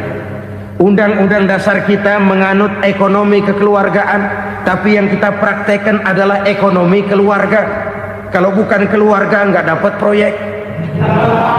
Kalau bukan keluarga nggak dapat macam-macam. Kekeluargaan kita rubah menjadi keluarga, timbullah penyakit nepotisme. Kita bergeser, kita ingkari janji, dan kita anggap kita atasnamakan rakyat. Rakyat cuma sekedar jadi address, rakyat cuma sekedar jadi alamat, tetapi kehidupan mereka tidak banyak berubah dan tidak banyak terangkat. Kaum muslimin rahimakumullah, ini penyakit yang pertama, penyebab bencana yang pertama. Yang kedua, kata Nabi, wa ma hakamu bighairi ma anzalallah. Apabila hukum yang diterapkan sudah tidak lagi bersumber dari hukum Allah, illa fasha fihimul faqru, maka akan bertebaranlah kemiskinan di mana-mana. Ini artinya apa? Apabila hukum tinggal sebuah stempel, apabila hukum sudah diatur menurut kepentingan, apabila hukum sudah tidak lagi ditegakkan secara adil, maka kemiskinan merambah di mana-mana. Hukum diatur menurut selera orang yang sedang berkuasa, maka yang benar bisa jadi salah, yang salah bisa jadi benar. Hukum dalam kenyataan hidup berlaku seperti pisau. Pisau itu kan saudara lihat, yang namanya pisau dimanapun itu tajamnya ke bawah, ke atas tumpul. Kalau hukum itu, kalau untuk rakyat, hukum itu tajam bukan main, cepat sekali dilaksanakan. Tapi giliran menengah ke atas, yang gedean dikit berbuat salah, hukum tompul. Hukum pura-pura tidak dengar. Akibatnya terluka rasa keadilan rakyat. Satu kasus rakyat diam, dua kasus rakyat diam, tiga kasus rakyat diam, kasus terakumulasi di hati rakyat. Luka rasa keadilan, dan itu menjadi sumber bencana. Penjarahan, kita tidak setuju itu, tapi kita harus melihat kausalnya. Itu kan tidak berdiri sendiri. Itu kan karena terlukanya rasa keadilan rakyat, melihat kesempatan ini tidak merata. Kalau rakyat ini yang ngajukan kredit ke bank, Walaupun jumlahnya cuma jutaan, ratusan ribu, susahnya 17 setan. Tapi ada orang-orang tertentu yang agunannya palsu, jaminannya palsu, bawa kata belece, bukan cuma miliaran, triliunan kredit bisa keluar. Terluka rasa keadilan, hilangnya kesempatan. Rakyat cuma dapat kesempitan, jarang dapat kesempatan. Dari lukanya rasa keadilan ini, memang ya entah lipstik, entah basa-basi, dibentuklah tim ini, dibentuklah badan pengawas ini, dibentuklah tim ini. Kalau membentur tahu, hancur tahu. Tapi kalau tim yang dibentuk membentur karang, bukan karangnya yang hancur biasanya, timnya yang bubar. Kenapa? Yang dibentur batu karang yang sangat keras. Kita main-main dengan hukum, kita tidak konsekuen dengan hukum. Luka rasa keadilan, dan itu terakumulasi. Edi Tamsil, rakyat tahu, terakumulasi, menguap begitu saja. Kasus-kasus lain rakyat tahu, menguap begitu saja. Ketidakadilan, ketidakadilan, ketidakadilan terakumulasi, mengendap di hati rakyat, menunggu ledakan. Pada saat sumbu meledak, rakyat tidak bisa dibendung lagi. Oke, kita tidak setuju dengan penjarahan, tapi jangan melihat itu sebagai peristiwa yang berdiri sendiri. Kenapa itu terjadi? Kausalnya kenapa? Oke, kita tidak setuju memang, tapi yang dijarah oleh rakyat kan memang cuma untuk perut. Yang dijarahkan beras, yang dijarahkan televisi, yang dijarahkan kulkas yang masih bisa dihitung, yang memang real untuk kebutuhan rakyat. Penjara-penjara berdasi kepala botak yang menguras uang rakyat habis-habisan, enak saja melenggang dalam kehidupan ini. Makin terluka rasa keadilan rakyat. Apabila hukum yang diterapkan sudah menyimpang dari keadilan yang diajarkan Allah, fasyafihimul fakru, bertebaranlah kemiskinan. Aneh, memalukan, memilukan. Sebuah negara agraris yang katanya pulaunya hijau royo-royo, Gemari Palau Jenawi Toto Tentem Kertora Harjo, yang tahun 93 pernah mendapat penghargaan dari FAO, Badan Pangan Sedunia, sebagai negara yang berhasil dalam swasembada pangan. Sekarang ini kita terpaksa betul beli beras dari Vietnam, beli beras ke Kamboja, beli kedelai dari Kamboja. Kenapa? Lahan sawah kita habis ditanami pabrik. Teknologi kita, teknologi loncatan yang non-applied, tidak terpakai oleh kita. Lantas lahan yang tidak bisa kita tanami, kita paksakan lahan-lahan gambut menjadi tanah pertanian yang subur dengan biaya triliunan, dan kita gagal. Kita cari jarum dan kapak hilang. Kita mau jadi negara industri dengan loncatan teknologi yang maju, kita lupakan pola pijak kita sebagai negara agraris, dan akhirnya kita kecolongan. Lihatlah dewasa ini, rakyat kita antri sembako di mana-mana. Di sebuah negara agraris, ketidakadilan melahirkan kemiskinan. Kemiskinan moral dan kemiskinan material. Kemiskinan moral, rakyat nggak percaya lagi sama pejabat. Rakyat mengalami krisis figur. Orang, alah lu ngomong dah sama ember.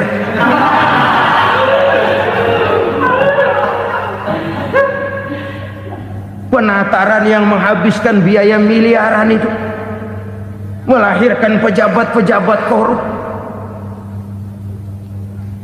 Pengawasan yang menghabiskan biaya miliaran itu ternyata impoten, mandul.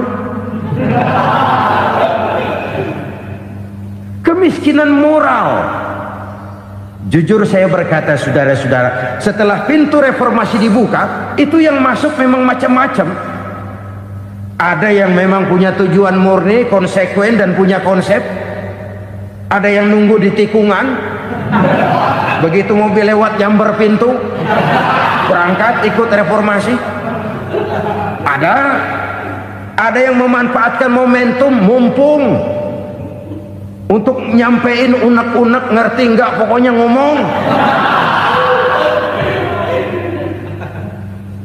Sehingga keadaan semakin rancu, kebingungan semakin menjadi-jadi, masalah yang paling urgen tidak terselesaikan. Sekarang ini orang berpikir mendingan jadi pala ular daripada jadi buntut macan. Buntut macan memang hebat macan, tapi kalau buntutnya cuma ugel-ugel di belakang buat apa? Mendingan jadi pala ular kecil juga nyaplok. Artinya ya biar kecil juga kalau punya partai kan gagah. Lalu rame-rame bikin partai kayak bikin arisan. Orang makin mengalami dislokasi. Semua mau jadi pahlawan, semua mau nomor satu, semua ngomong. Iya kalau bidangnya, kalau bukan makin rancu. Marilah lewat kesempatan ini saya mengajak kita untuk tahu diri. Biarkan politisi ngomong politik, biarkan ekonom menata ekonomi, biarkan praktisi bicara soal hukum, biarkan rakyat munajat, istighfar, mohon pertolongan Allah. Tahu diri kita. Kalau memang ayam, kukuruyuk aja dah. Kalau memang kucing, ayo ngeong. Kalau kambing, silahkan ngembe. Udah tahu ayam, ngeong bunyinya. Suaranya palas, orang nggak ngerti, bingung, makin menjadi-jadi. Ibarat kesebelasan sepak bola bangsa kita sekarang ini, rame-rame mau bikin gol, kiper ikut nyerang sekarang. Memilukan dan bahkan memalukan. Wa ma hakamu bighairi ma anzalallah illa fasha fihimul fakru. Kalau hukum yang diterapkan sudah menyimpang dari keadilan yang diajarkan Allah, bertebaranlah kemiskinan di mana-mana. Coba sekarang ini yang punya duit bingung, apalagi yang kagak punya duit. Yang pengusaha gede ngeluh, apalagi yang pengusaha pas-pasan. Yang kagak punya beras, yang punya beras saja masih bingung, apalagi yang nggak punya beras. Ini sudah demikian merata. Dulu kita kagum mendengar konglomerat kelas buadah, kelas-kelas yang seakan-akan cuma ada dalam khayalan mereka, punya kekayaan miliaran dolar, triliunan. Sudahlah, seolah-olah nggak terjangkau sama kita. Weh, ternyata yang gede-gede itu juga gede utangnya. Dan rontok satu demi satu. Ternyata rakyat selama ini cuma dialamatkan, cuma dijadikan address. Rakyat yang tidak banyak ngerti persoalan ini harus menanggung hidup ini begini berat, harus menanggung beban hidup ini begini tinggi. Daya beli semakin lemah, semakin terpuruk dan terpuruk, sedang keadaan belum juga banyak berubah. Yang hutang sama luar negeri itu kan bukan rakyat kecil, Ciano. Yang banyak nyimpen dolar juga kan Ciano. Rakyat kecil bocah kampung mah jangankan nyimpen dolar, ngelihat juga tumben. Kemana kita mesti bercermin? Sekali lagi saya mengatakan maaf, kita tidak bermaksud mencari kambing hitam. Karena itu kita tidak bicara orang, kita bicara sistem, kita bicara keadaan. Beginilah yang dikatakan Nabi, penyebab timbulnya bencana, hukum yang ditegakkan tidak lagi berorientasi kepada keadilan, tapi berorientasi kepada kepentingan. Akhirnya bentuk hukum seperti pisau, tajam ke bawah, tumpul ke atas. Hukum cuma buat rakyat kecil, tetapi kelompok menengah ke atas kadang-kadang kebal dari perlakuan hukum. Maka bertebaranlah kemiskinan. Iya, kemiskinan moral berupa lukanya rasa keadilan. Kalau rasa keadilan terluka, orang kan nunggu kesempatan, saudara. Iya, dia nggak bisa ngomong, iya dia nggak sanggup action, iya dia nggak bisa tunjuk rasa, tapi hatinya kan kapan ada kesempatan, kapan ada waktu. Tunggu, hatinya mesti begitu. Sehingga begitu ada kesempatan, terjadilah hal-hal yang tidak terhindarkan. Dan itu ekses, bukan reformasi. Jangan seperti sebuah dialog saya dengan seorang abang beca. Saya bertanya, bang, ya, abang tahu nggak reformasi? Tahu. Ustaz, apa? Pembakaran. Terus penjarahan, lalu perkosaan. Itu reformasi. Itu yang saya lihat. Nah, itu yang dia lihat. Saya tentu tidak menyalahkan abang beca kita, karena memang itu yang dia lihat dan sejauh itu wawasannya. Tapi ini indikasi bahwa banyak rakyat kita yang belum bisa menggunakan kebebasan secara bertanggung jawab. Padahal kebebasan tanpa tanggung jawab tirani. Sebuah contoh gampang-gampangan. Saya beli radio, saya setel di kamar saya, lalu saya bilang, ini radio gue. Yang beli gue, pakai duit gue setel di kamar gue, sekeras-kerasnya, gak ada urusan sama orang lain. Itu kata saya. Tetapi tetangga saya sebelah rumah kan boleh juga ngomong begitu. Kata tetangga saya, ini mata gue, yang ngantuk gue tidur di kamar gue, kenapa suara radio lu nyampe kemari? Artinya apa ini? Kebebasan saya nyetel radio dibatasi oleh kebebasan tetangga saya yang mau tidur. Tidak ada kebebasan mutlak. Kebebasan mutlak tanpa tanggung jawab kembali akan melahirkan tirani, kembali akan melahirkan pemaksaan kehendak. Dan itu lagi-lagi bukan demokrasi. Saudara-saudara kaum muslimin rahimakumullah. Ini penyakit yang kedua, lukanya rasa keadilan, terutama di kalangan rakyat kecil. Itu mengendap menjadi akumulasi dan menunggu giliran kapan bisa dimuntahkan. Dengan kata lain, rakyatnya udah banyak banget makan yang perutnya jadi enak, nyelam. Kapan nunggu muntahnya? Udah begini banyak akumulasi yang mereka pendam di perut ini, sehingga ketika terjadi kesempatan itu sudah tidak terkendalikan lagi. Kita out of control. Saya tidak mentolerir sikap-sikap kekerasan. Bahkan saya lebih cenderung bahwa kalau di rumah kita banyak tikusnya saja racuni, jangan rumah dibakar. Bahwa ada korupsi, ya, ada kolusi, memang ada nepotisme, tentu. Tetapi tikusnya saja racuni, jangan rumah dibakar. Masa mau ngusir tikus bakar rumah? Tikusnya lari, tikusnya selamat, rumahnya ewes-ewes.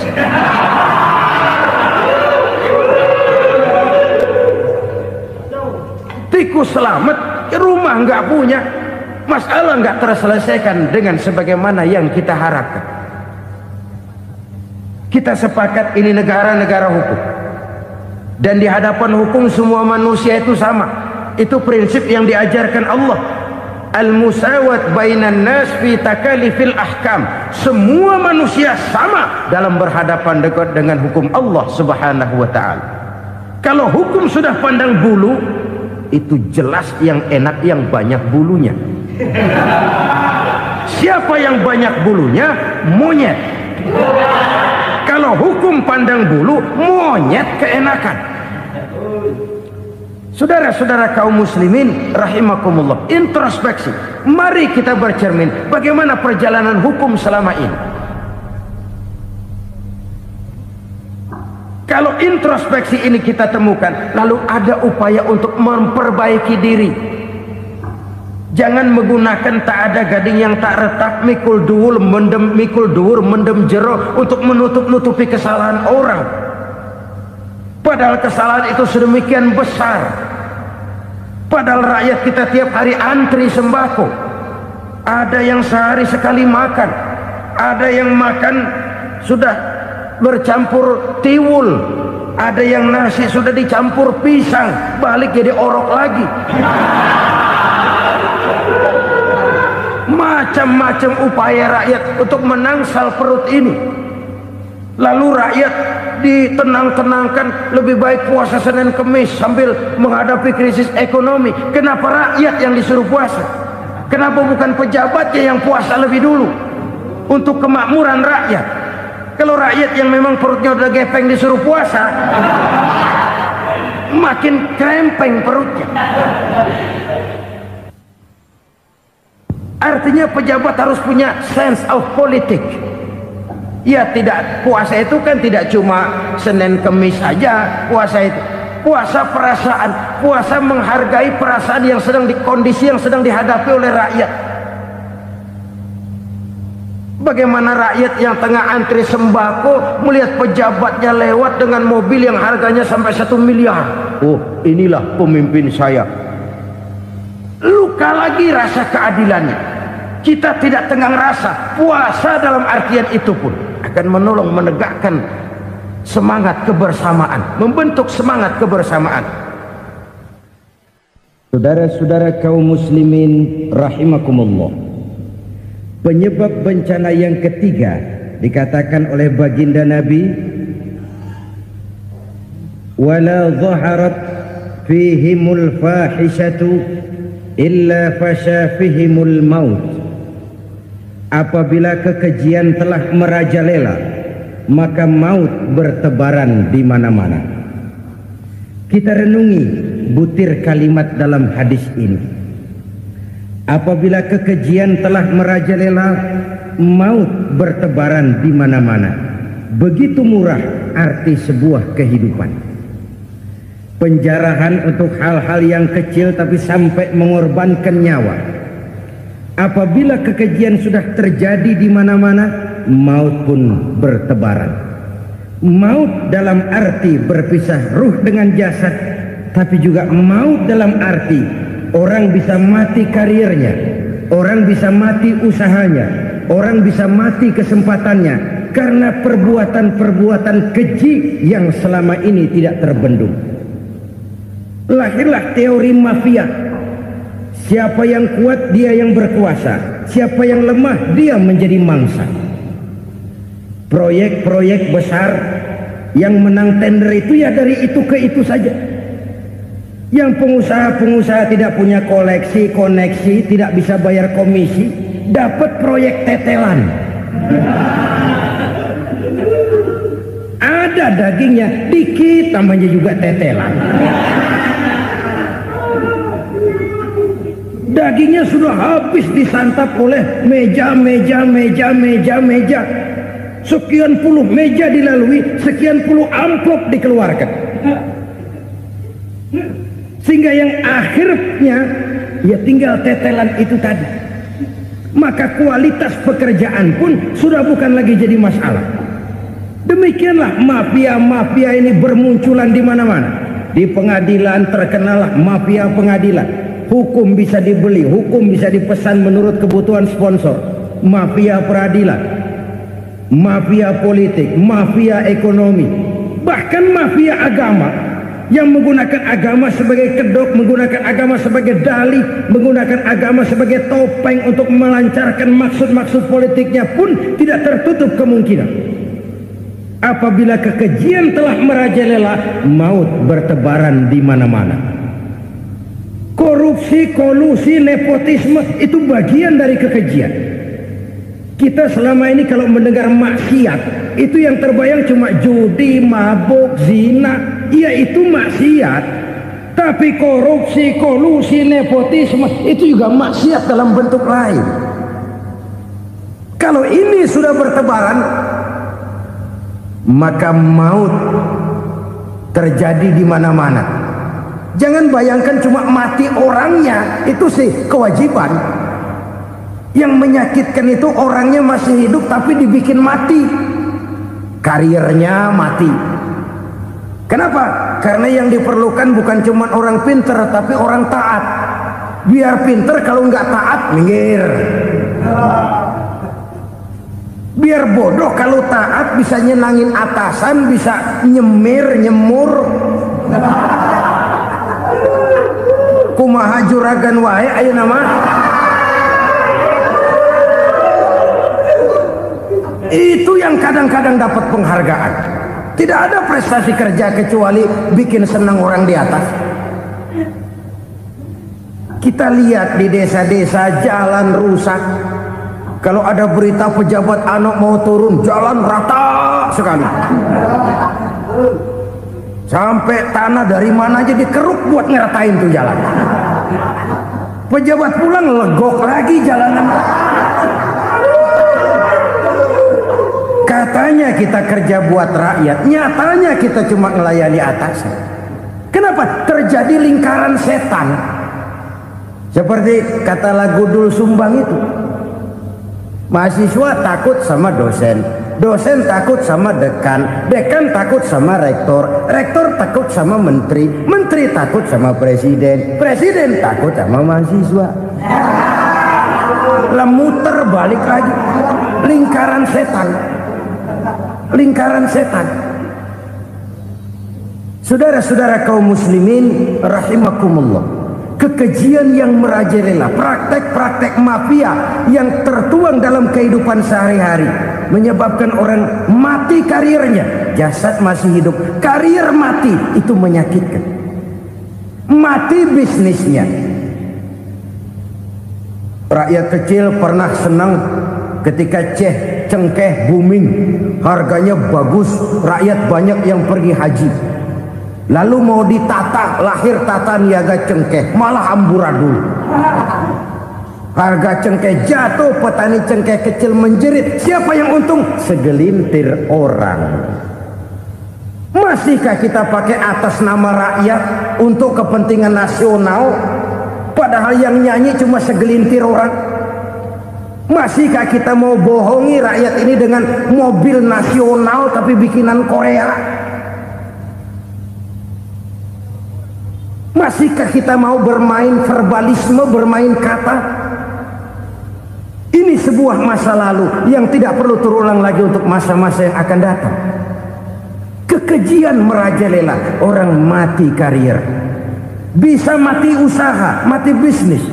Usahanya maju, dirangkul, hancur. Usahanya maju, dipukul, hancur, tenggelam. Bahkan yang memilukan dan memalukan badan-badan usaha milik negara itu dikebiri sedemikian rupa sehingga tidak menghasilkan hal-hal yang bermanfaat buat negara. Saudara-saudara kaum muslimin rahimakumullah, kalau nafsu yang sudah mengatur itu semua, maka kekejian pun merajalela. Orang sudah pakai teori mafia, yang kuat dia yang menang, yang kuat dia yang berkuasa, yang lemah silakan minggir di sudut-sudut kehidupan. Kalau kekejian seperti ini merajalela, maut bertebaran di mana-mana. Banyak orang mati karirnya, banyak orang mati usahanya, banyak orang mati imajinasinya. Sekarang ini dalam dunia seni yang banyak karyawan seni, bukan seniman. Seniman itu kan dilahirkan, lain seniman, lain karyawan seni. Sekarang yang banyak karyawan seni, bukan seniman. Mati karier, mati imajinasi, mati improvisasi. Sehingga kehidupan persis sinetron. Sinetron itu yang kita lihat rumah mewah, yang kita lihat rumah bagus. Gak pernah kita lihat di sinetron kita ini rakyat antri sembako. Kita dijejali hal-hal yang indah, yang wah, yang membuat kita tenggelam dalam gaya hidup instan, tenggelam dalam gaya hidup wah. Kita lupa dengan realitas keseharian di tengah-tengah masyarakat kita. Lahirlah kelompok-kelompok selebritis, dibesarkan oleh berbagai media. Selebritis pilek aja masuk koran, pilek.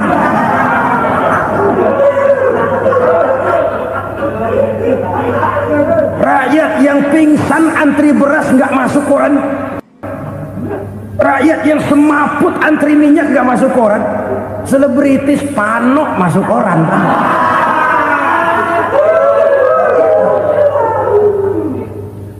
Kita besarkan hal-hal kecil, kita kecilkan hal-hal besar. Karena apa? kita mengejar oplah, kita profit oriented, tidak lagi berorientasi kepada realitas hidup yang kita hadapi ini. Kalau kekejian sudah merajalela, kata Nabi, maka maut bertebaran di mana-mana. Maut dalam artian maut, coba lihat sekarang begitu murah nyawa. Karena 1000 perak orang mau nusuk bunuh. Karena beras seliter orang khilaf, begitu murah kehidupan. Tapi kekejian dalam bentuk korupsi, kolusi, nepotisme, kekejian dalam bentuk itu mematikan karier, mematikan bisnis, mematikan imajinasi, mematikan kreativitas. Itu juga maut dalam bentuk lain akibat kekejaman lain. Ini penyebab yang ketiga. Yang keempat, penyebab bencana menurut baginda Rasul,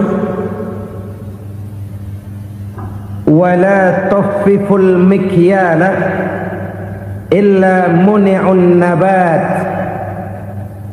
Apabila timbangan sudah dicurangi, maka tercegahlah tumbuh-tumbuhan. Apabila timbangan sudah mulai curang, maka terjadilah musim paceklik. Apabila bisnis sudah bergaya mafia tadi itu, kecurangan-kecurangan terjadi, tender di balik pintu, yang dimenangkan cuma kelompok-kelompok yang bisa memberikan presentasi yang besar, muni'un nabat, terjadilah paceklik. Paceklik, panen gagal, wereng, ya wereng, kemarau panjang, it's okay, air sulit, iya, tetapi kan semua itu ada yang ngatur. Kemarau ada yang ngatur, belalang itu ada yang ngatur, air itu juga ada yang ngatur. Yang ngatur itu yang serba maha. Kalau ia murka melihat kecurangan timbangan, Allah itu kalau murka kan gampang saja, tinggal komandoin balang, lang, hancurin tuh sawah. Konvoy belalang, konvoy. Allah tinggal ngutik angin El Nino, mampir lo ke Indonesia, hujan nggak turun-turun, kemarau panjang. Jadi kalau musim kemarau kan namanya anginnya El Nino. Kalau musim hujan anginnya namanya La Nina. Cakep namanya, kejem orangnya. Saudara lihat Cina sekarang sedang kena La Nina, banjir besar, ribuan orang meninggal. Dia mah ribuan mati kagak berasa, rakyatnya miliaran. Bangladesh lagi ngalami La Nina, India lagi ngalami La Nina. Angin, hujan, kemarau, belalang, itu kan ada yang ngendaliin. Kuncinya bukan di belalangnya, kuncinya bukan di peredaran matahari berputar, kuncinya di atas yang mengatur semua itu. Kalau timbangan sudah mulai curang, pengusaha sudah nggak mau jujur, apa nggak bikin perut jadi mual. Begitu rakyat antri sembako pingsan nggak dapat beras, sementara beras ditumpuk-tumpuk sampai membusuk. Kemana hati nuraninya? Kemana akal pikirannya? Kemana mereka yang berbuat atas nama rakyat tapi melihat rakyat susah tidak tergerak hatinya? Apabila timbangan sudah mulai dicurangi, bisnis sudah mulai melenceng, maka terjadilah paceklik. Sebuah negara yang berhasil dalam swasembada pangan, lalu sekarang menjadi negara yang rakyatnya antri untuk memperoleh kebutuhan pangan. Saudara-saudara kaum muslimin rahimakumullah, ini intinya adalah kecurangan. Kalau kecurangan sudah terjadi di mana-mana, dan ini milik siapa saja, bukan soal tempat, bukan soal jabatan, soal manusianya, SDM-nya. Kecurangan tidak cuma terjadi di kantor, di masjid bisa terjadi kecurangan. Korupsi tidak hanya bisa terjadi di kantor, di madrasah bisa ada korupsi. Faktor manusianya, ini soal SDM. Kecurangan yang besar, tentu besar lagi kerugiannya. Kecurangan yang kecil, kecurangan sehari-hari. Pedagang-pedagang kecil ngurangi timbangan, barang yang buruk dikatakan baik, yang baik dikatakan buruk. Itu merugikan perorangan. Kecurangan yang besar merugikan bangsa dalam bentuk total, dalam bentuk seutuhnya. Nah, kecurangan-kecurangan seperti ini rakyat kan lihat, rakyat kan tahu, dan itu kembali terakumulasi di sini, pegel. Dan jangan lupa, rakyat yang nggak ngomong itu, rakyat yang nggak bersuara itu, batinnya menjerit, jeritannya menggoncang aras, dan itu didengar Allah. Yadullah fauqal jamaah, kata Nabi. Tangan Tuhan di atas orang banyak.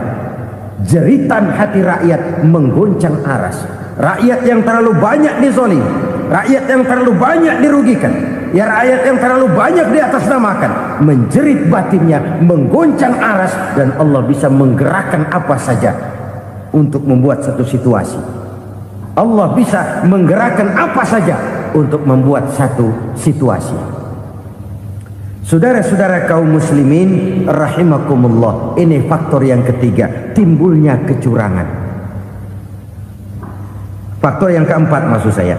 Yang kelima, penyebab timbulnya bencana menurut baginda Nabi, wala muni'uz zakat wala muni'uz zakat illa hubbisa anhumul qatru.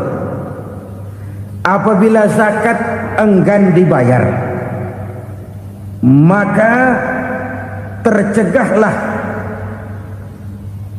qatrun. Qatrun ini kalau bahasa kita sembako. Maka tercegahlah kebutuhan-kebutuhan yang kita perlukan. Ini, kita tidak meragukan bahwa yang kita tuju adalah masyarakat yang adil dalam kemakmuran dan makmur dalam keadilan. Nah, antara kemakmuran dan keadilan ini memang sering tidak bisa berjalan seiring. Pada saat kemakmuran kita kejar, ekonomi kita pacu, ada nilai-nilai keadilan yang tertinggal. Pada saat nilai keadilan kita tegakkan benar-benar, ada unsur-unsur kemakmuran yang terabaikan. Oke, kita bisa mengatakan kasus. Oke, kita bisa mengatakan itu sebagian kecil. Tapi kalau sebagian kecil, lama-lama kan jadi sebagian besar. Oke, kita mengejar kemakmuran. Pertanyaannya, kemakmuran untuk siapa? Oke, kita berikan kelompok tertentu kue yang besar dengan harapan nanti dia bagiin kuenya kepada yang kecil-kecil. Tapi kenyataan, mereka yang dapat kue besar akhirnya malah lupa diri dan lupa daratan. Mau makin besar, malah memeras yang kecil-kecil ini. Sekarang kan yang kecil modali yang besar. Ramai-ramai buka bank, ternyata kamuflase. Uang banknya untuk kredit perusahaannya sendiri. Nasabahnya rakyat kecil. Artinya apa? Rakyat kecil disuruh modalin orang yang udah gede. Ini kan sumber geledek urusan.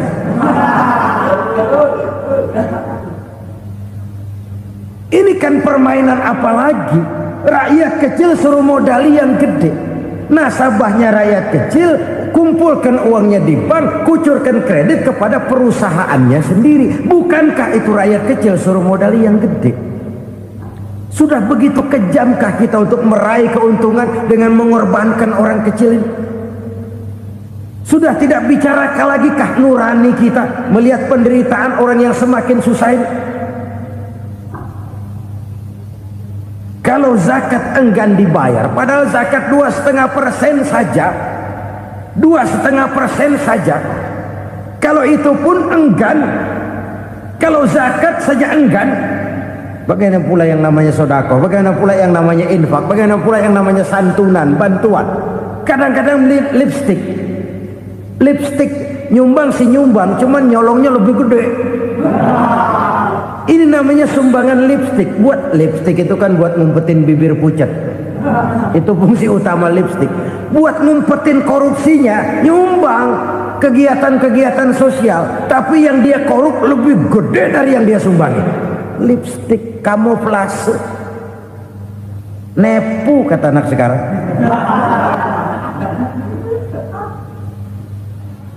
Saudara-saudara kaum muslimin rahimakumullah, demikian berat kewajiban zakat ini sampai di zaman Sayyidina Abu Bakar pernah keluar komando perangi orang yang enggan membayar zakat. Perangi.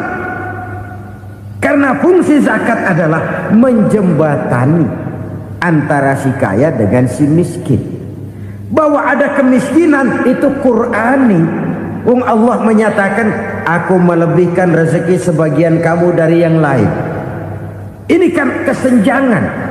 Allah melebihkan rezeki sebagian kamu dari yang lain. Ada itu. Tetapi itu berjalan secara nature.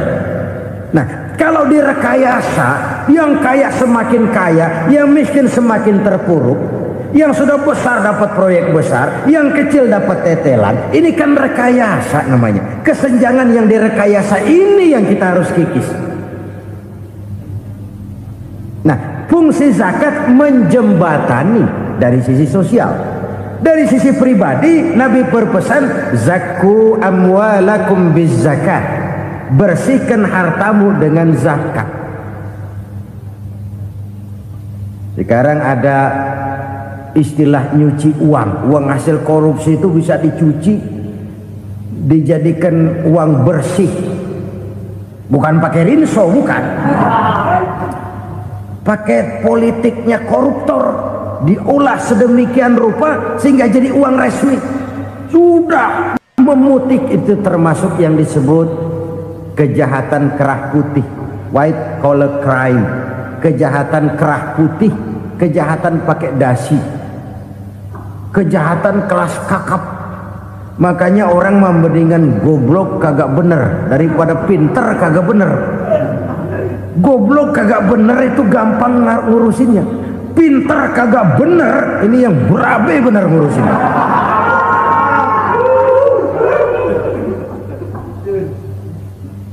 Kita bukan cuma perlu orang pinter kok di zaman sekarang. Kita perlu orang-orang bener yang punya komitmen, yang sesuai kata dan perbuatan, yang bisa merasakan apa yang dirasakan oleh rakyat, yang punya sense of politik yang tinggi, yang peka, yang penuh keterbukaan, yang punya wawasan dan pandangan jauh ke depan.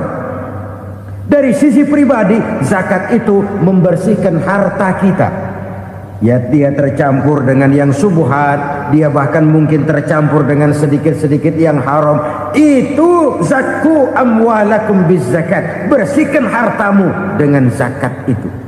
Pada sisi sosial ia menjembatani, pada sisi pribadi ia membersihkan harta kita. Karena itu kalau kita minta berdoa minta rezeki, syarat rezeki itu halalan thayyiban wasi'an. Nggak pernah kurang dari 3 itu. Halal, bagus, banyak. Halal, bagus, tapi sedikit, susah ngaturnya. Halal, banyak, tapi kurang bagus, buat apaan? Bagus, banyak, tapi haram, enggak ada artinya.